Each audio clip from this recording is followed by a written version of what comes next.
Hello everyone, welcome back. Today I wanted to talk about some of the difference between a military combat situation and a civilian self-defense type of situation. This is something that I kind of came up with 12 years ago because about 12 years ago I was getting a lot of combat vets from Iraq, Afghanistan that were coming to me for civilian training classes. I guess because they thought it would help them out with their resumes, because you had a lot of vets coming back trying to get work in either law enforcement or security. And for whatever reason, they felt that if they took my civilian gun training classes, it would help them on their resume. So, that's how this comparison sort of came apart. Because during the classes, what I would do is I would basically just pull out a piece of paper, basically draw a line like this, and I would have them tell me what they thought were some of the differences between a military combat situation and a civilian self-defense situation. So, after I did this type of class, I guess 10 times or so, I started seeing some things come up repetitively.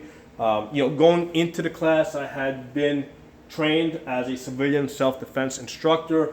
I had, basically I kind of relied on the vets to give me the information with regards to the military combat side of this, and then we were able to kind of draw these comparisons. Okay, so a couple of things that came up.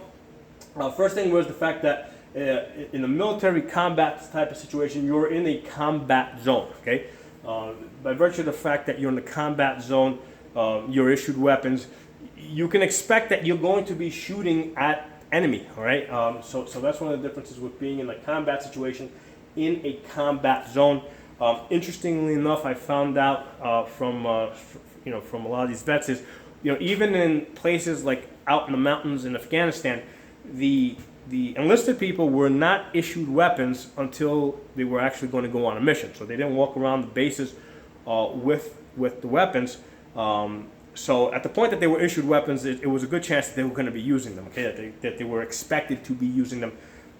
By contrast, the contractors, right, the people that were not enlisted in the military, that were there as contractors, they kept their weapons on them at all times, and they functioned kind of like a quasi security forces within the bases. Okay, so I thought that was very interesting. I thought I should share that with you guys, because I also, I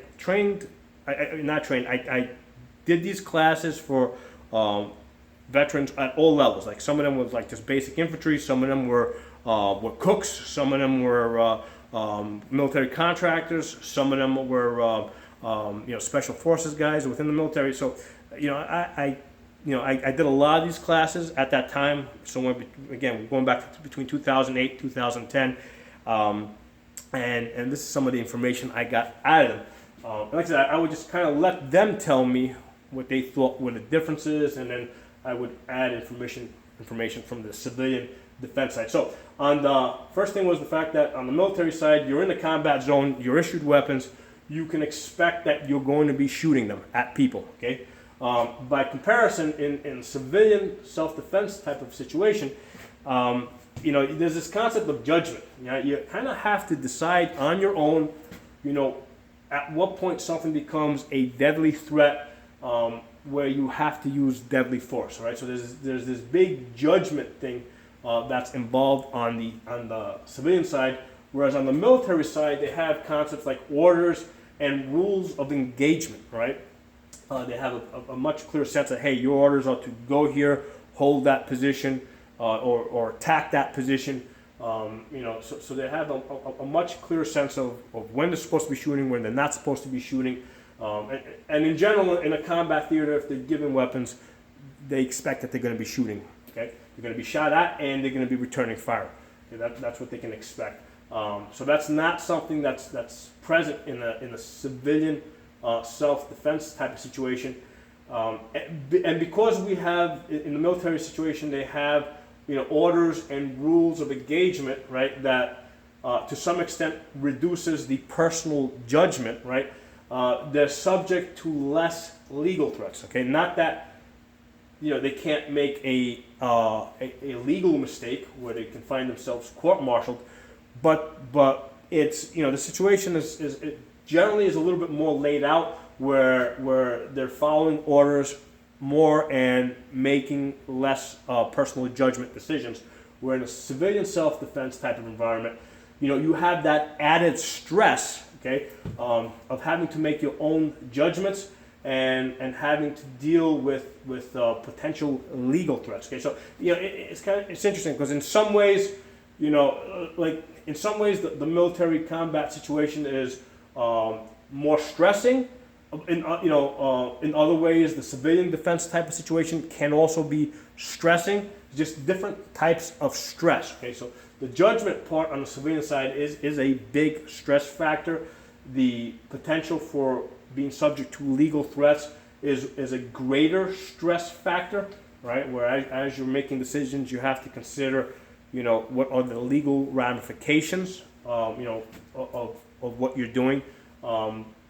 So you don't have somebody to guide you the way that you would do in the military situation, where you have a commander, where you can have somebody that you can go, hey, they're doing this. What are we supposed to be doing? Okay, so many times in a civilian self-defense situation, you have to make judgment decisions not only on your own, but you also have to respond on your own. Okay, whereas in a military combat type of situation, you have unit support. Okay, so the unit support is a big issue over here.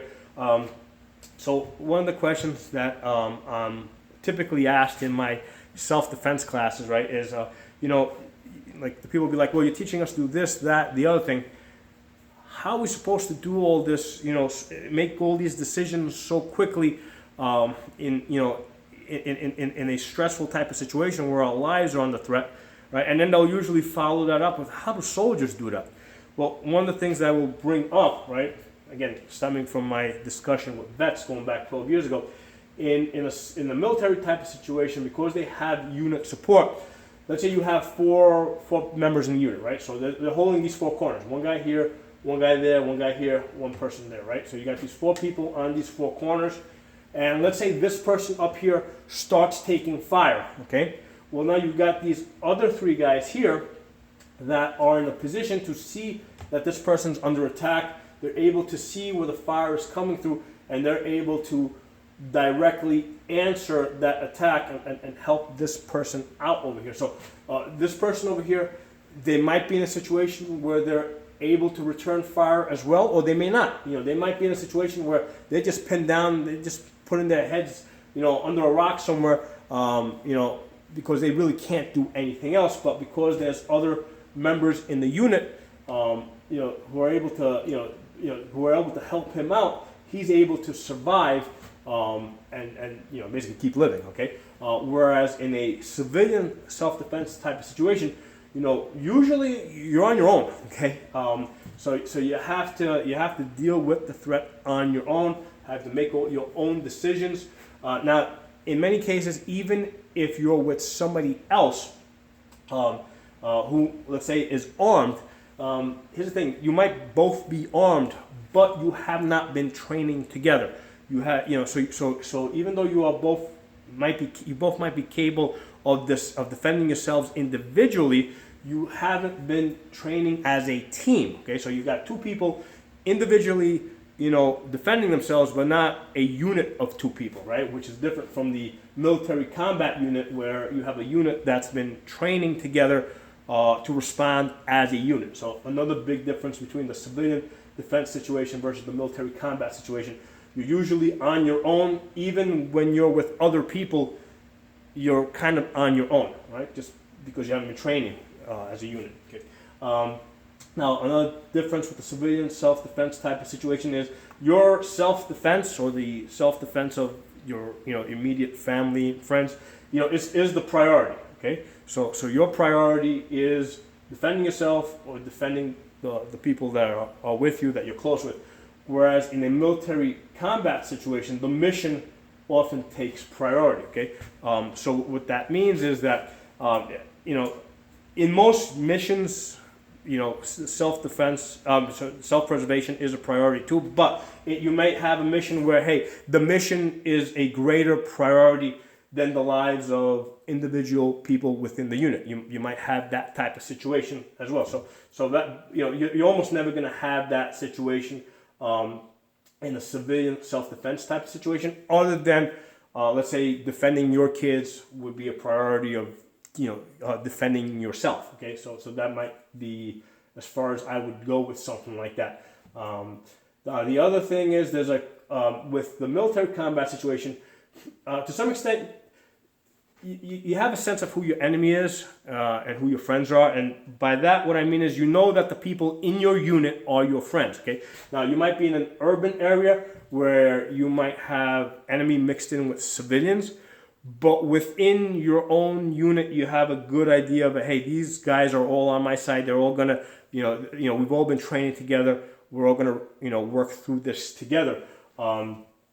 So again, going back to the civilian self-defense type of situation, you might be walking out in the street. You got no, you pretty much you don't expect that there's going to be enemies out there, right? You don't expect that you're going to be attacked.